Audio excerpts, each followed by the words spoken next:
I know Jules Spear missed the exhibition Monday, but Tuesday she posted some pictures with a caption saying, "The wait is over, the reel is back." Was that her announcing her own return? Is she cleared? Can you confirm anything? Jewel was back in practice this week, so hopefully we can continue to see her in practice and watch her progression. But we felt like she would be back in practice this week, and she looked good. Have you ever had a player announce their own return from injury before? No, I think that was a new one for me. So, but Jewel's so much fun. She's got a big personality. So, what do you want to learn? Yeah. What do you want to learn from your team from playing Team USA in the exhibition?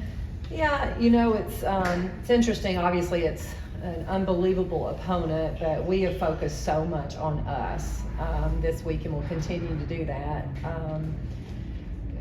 We will at some point discuss and talk about what our expectations are from our team and from our players.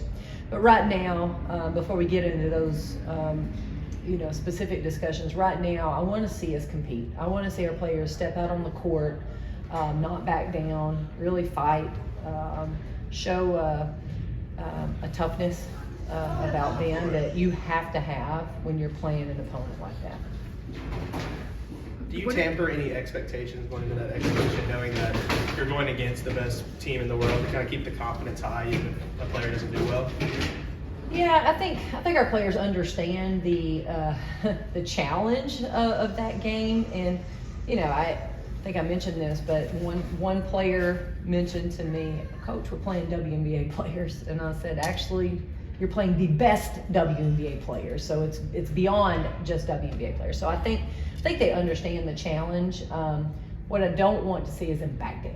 I really want to see them fight, and I understand, what we're up against. And for our Olympic team, they need to play well. So we're.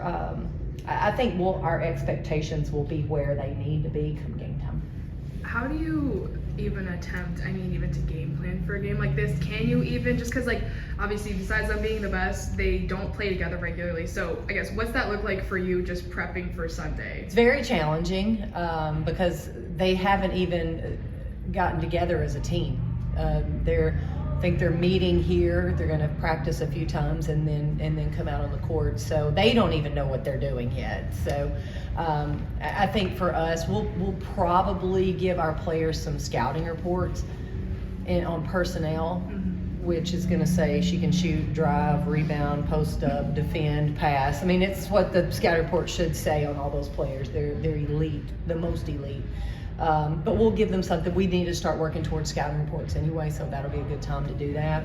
But in terms of scheme, it's just a little bit hard for us to game plan like we typically would for a regular game. We do not typically game plan for our exhibition games. So for our Carson Newman game, there was no game planning, no scouting report. It's go out, figure it out, and adapt and adjust on the fly. It's a great challenge for our team. We may be in the same boat a little bit on Sunday. Last year, your tough schedule to start the year seemed to pay off at the end. Did that come into play when you were thinking about scheduling this Team USA exhibition, giving them a super hard challenge off the bat to get them ready? Well, I think our schedule this year still shows that we're going to play great competition. We're going to be challenged early.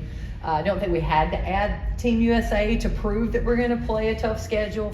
To me, this was more about the opportunity for our players, the opportunity for our community, and then the opportunity for Team USA to come here and be in front of some of the greatest women's basketball fans in the world, and just to showcase that is really special.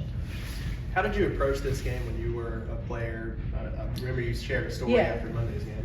Well, when I was a player, I was a freshman, and this was the first time I put a uniform on and played in Thompson Bowling Arena. So I probably had no idea what I was doing. I was such a rule follower.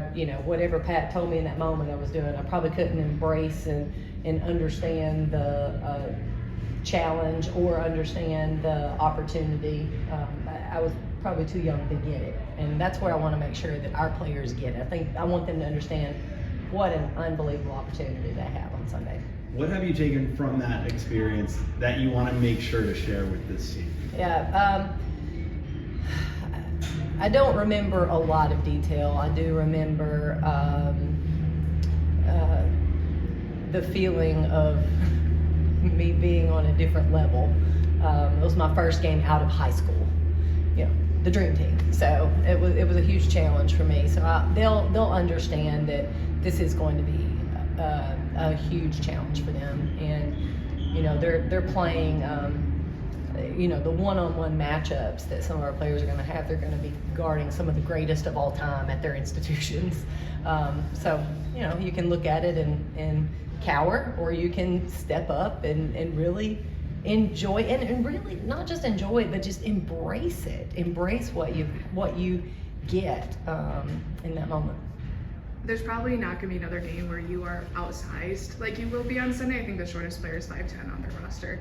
Is there a way to prepare players for that size that they're going to be going up against, or what are you kind of telling them to prepare? Hey, like everyone's going to be taller than most. Yeah, I think we'll just talk through it. You know, our guys are decent size, but they're probably not even the size that we're going to see. When I say guys, I'm talking about practice players are not even the size of Team USA. You know, we will make sure our players understand when they step on the court what they're going to see, you know, what the challenges are going to be. Obviously, their size, their length, and their ability to disrupt you with that size needs to be something our players understand. I know we're looking ahead, but you have two non-conference games against former Lady Vols with Bridget Gordon and Alex Simmons. What does that mean to you to be able to add them to your schedule and have former Lady Vols come back in this building as coaches? Yeah, you know, I think it's really neat to have those players back. You know, Bridget, for her to come back is pretty special.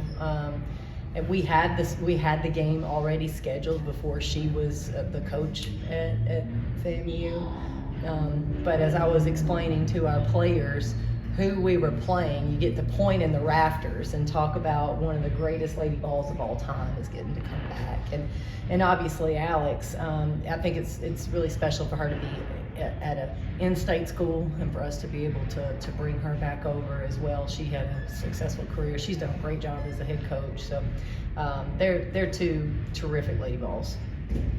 I know you talked about making sure that they don't cower in a moment on Sunday and embrace the moment when things might get a little tough playing those WNBA players. As a coach, how do you make sure that you facilitate that and make sure that they're always on the up with it?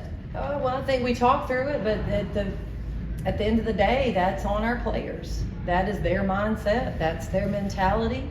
It's their attitude, their mental toughness. They've got to have it when they step out on the court. And you know, you talk about playing through adversity. There's going to be some adversity, and they've got to be able to play through it and keep a positive attitude, keep a positive mindset looking forward. We talk all the time about good teams can do it when it's easy. Great teams do it when it's hard. You mentioned Monday that you had to use this week to focus on yourselves, you know, not necessarily focus on the exhibition with USA.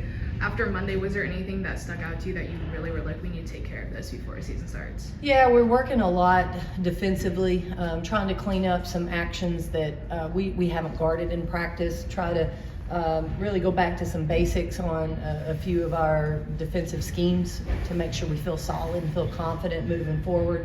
You know, we'll tweak a few things as we go, but a lot of this week was get back to the basics, make sure we're cleaning up some of those mistakes. The great thing about this team is they want to do it. They want to be good. So watching film, they're really trying to process and trying to implement what we ask them to do, and that's a great start.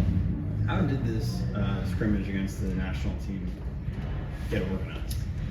Yeah, you know, I think USA Basketball contacted a few schools. We were interested, and then when I said I was interested, that paperwork, that email chain goes off of my desk and into the hands of our administration, and they were able to handle it after that. So I think it's just a great opportunity. I'm glad we have a chance to do it. For players with WNBA aspirations, how important is Sunday's game to kind of be like a tryout for them? I don't necessarily think it's a tryout for them. I think our players that are WNBA players, future WNBA players, I think the work that they've done long term, whether that is with Team USA, whether that is throughout the season, that's practices, games, and last season as well. I think, it's their full body of work. The WNBA does, they do a great job with researching each individual that they're interested in terms of finding out who they are off the court as well. So I think this will be a fun game for them to watch, but I don't know that it's going to be the end-all be-all for our prospects. The football team's wearing the Summit Blue accessories and raising money for Alzheimer's research. Kind of, what are your thoughts on the uniforms and the cause? Yeah, I think it's a great cause, and I'm excited that we're able to continue to support that here, and just shows you how Pat and her legacy extended well beyond women's basketball, and the respect that other sports, other teams, other universities had for her. It just shows, it continuously shows up, and obviously our football team being able to find a way to honor her legacy and to support her cause, it's just telling of who she was. Do your players get a chance before the game to kind of like mingle with the Team USA players at all? I know obviously that wouldn't happen in a normal situation, but is there anything that they get to like meet with them and kind of could get advice or anything like that? I don't think at this point we have anything set up to do that, but the folks at Team USA have been great to work with, so a lot of that is just a timing issue.